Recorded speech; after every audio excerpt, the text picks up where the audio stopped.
got a chance to see Karate Kid's Legend since it appeared on Netflix. Let's talk about it right now.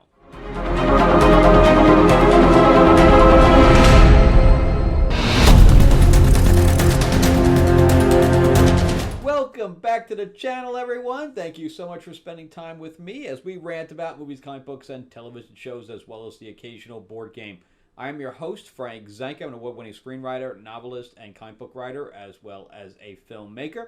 And yeah, we're going to talk about Karate Kid's Legends. That is one film that I did not get to see in the theater. There were just so many other things playing during the summertime that I just never got a chance to actually see it. I walked into one theater that was playing it, and I just watched like one scene, and that was it. It was a scene with Joshua Jackson. And I'm like, I kind of want to see it. I like Jackie Chan. I like Ralph Macchio. I like Cobra Kai.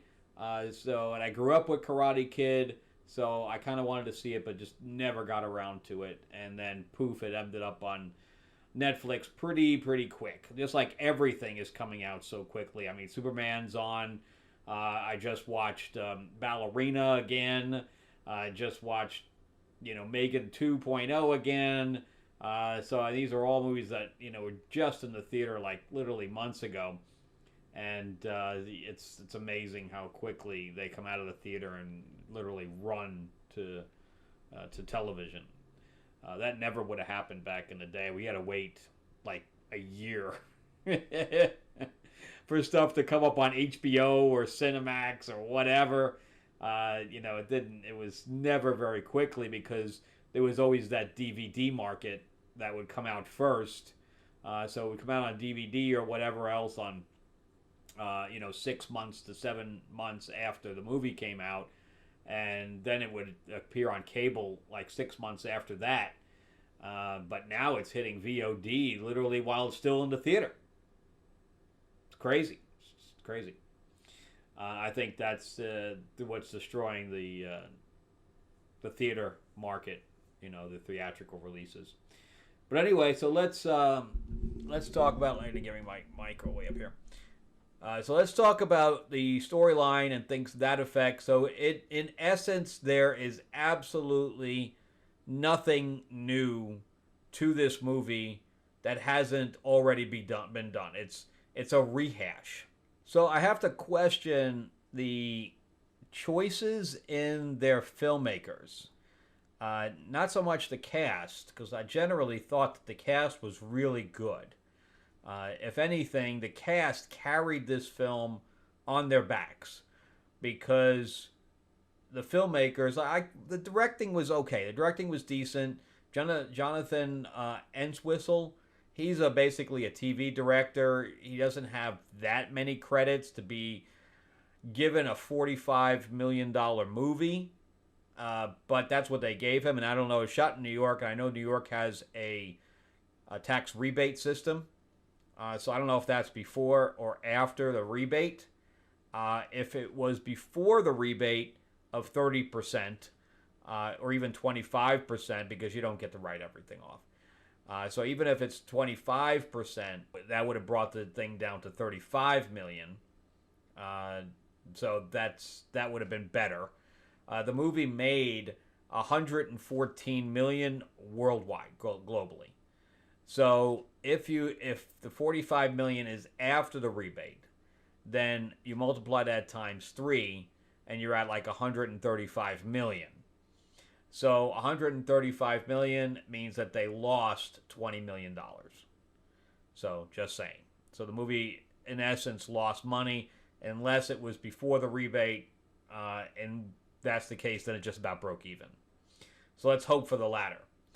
But the directing was okay. I had no really problem with directing. I can't say that the action's bad. The action, I think, stood on its own as well, because this was different in that way, because the actual karate / kung fu is better here than some of the other films. And even in the TV show, which TV show had a smaller budget. But the writer here is my biggest question mark. Like, if a question mark was to appear over my head, this is where it would be. So Rob Liber is the writer. He's only has like 5 or 6 writing credits, period. But he is the writer of Peter Rabbit. Why? And like one of the Goosebumps, like direct-to-video movies. Why would you give this movie to that guy? I mean, what qualifications? I can't find any qualifications did he have that said, "Oh yeah, you in the corner, yeah, you need to write this Karate Kid Legends film." And even if it was based on a pitch, he just pitched the first movie over again. I mean, the guy did nothing out of the box. So, with that being said, did I enjoy the movie? Yes, I enjoyed the movie, but it wasn't. I rolled my eyes a lot at the plot because, again, he didn't even try. He didn't even try to think out of the box. So, when are we going to get to see Ralph Macchio and Jackie Chan together? Never. I mean, this is the perfect opportunity to have those two guys together, and I thought those two really worked. What the cast member I think had the least amount of stuff and could have done more was Ming-Na Wen, because she can fight. I know she can fight. We saw her fight in almost a bunch of things that she's done, including Agents of S.H.I.E.L.D. So I don't know why they relegated her to the doting mom. But I think that was a missed opportunity when they could have easily done something with her fighting in it or teaching him or whatever, even though she was, a doctor.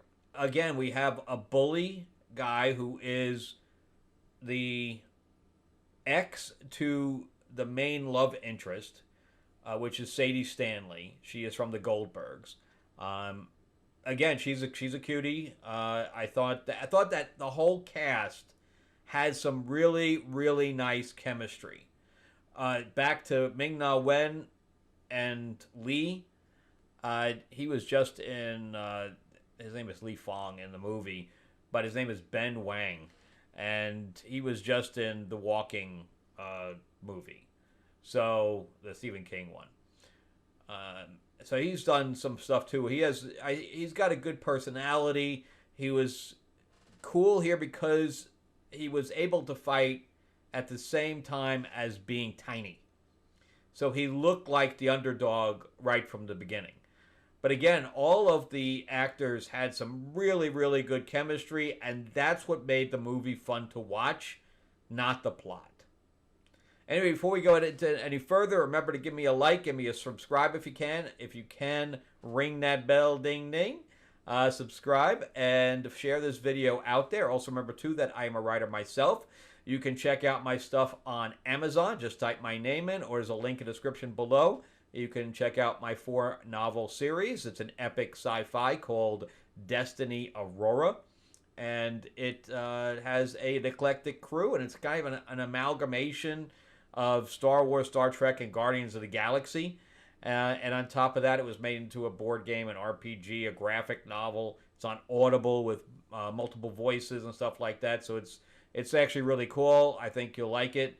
Definitely check that out. And also my fantasy novel, Tales of Ravenor the Iron Witch. So if you like Lord of the Rings, or if you like House of the Dragon on Game of Thrones, you're going to like that too, because I got magic in it. I got dragons, I got all this other stuff and all the magical creatures, so you definitely like that. Plus my new comic, Fairy Tales of Terror, was successfully funded on Kickstarter, so if you missed it, it will pop up for late pledge. I got Psycho Cinderella, I got Killer Captain Hook, I got Badass Tiger Lily, all going around New York City. The two baddies have an agenda that Tiger Lily's got to stop, or else all hell's going to break loose. It's pretty cool. Anyway, I'll announce that when we have late pledge. All right, so let's jump back into Karate Kid Legends. I would have felt okay seeing this in the theater, especially towards the end where they had the final fight. Again, it's just a remake of the first movie, so they had to have a tournament. In this case, it's the 5 boroughs. And I liked how they used New York here, where everything wasn't, here's Statue of Liberty, here's the Empire State Building, blah, blah, blah. They went into, the actual boroughs where people lived. And we got to see a pizza place, and he comes in and asks for stuffed crust pizza. So for the rest of the movie, they call him stuffed crust. I thought that was pretty cool. But the final battle is on the top of a skyscraper, and I thought that was pretty cool, where it looked out into everything. Now, was it really on a skyscraper, or was it a built thing on a stage where we had the volume wall was the buildings? Movie magic, man. Movie magic. Like that scene with Batman and Catwoman in The Batman, where they're in the half-constructed building, and it's looking out into this sky that's, not quite, it's like a dusk sky. That was a volume wall. That was not real. Because it's almost impossible to get. That's why I think this is volume wall. Because it was dusk here as well, and it stayed dusk through the whole fight. That's impossible. That's impossible. If you didn't shoot that thing during dusk, dusk is like 20 minutes, man. 20 minutes. So I doubt they shot the entire scene in 20 minutes. So that makes me think that this was all on a volume wall / stage. And if anybody knows differently, let me know. But anyway, I like the whole part about the pizzeria, and I like the stuff with Joshua Jackson. And Joshua Jackson has had a long career, whether it's Dawson's Creek, The Affair, or Fringe, which I'm partial to Fringe in that. But anyway, it was good to see him in here, and it was good to see him, like, he had a whole thing about boxing, of which I wish they continued that storyline, but it was very abrupt, and I would have liked to seen something else happen with that. So if anything in the script, it was that, and then the developing relationship with Mia, which is Sadie's character, and Li Fang. I thought that all really worked.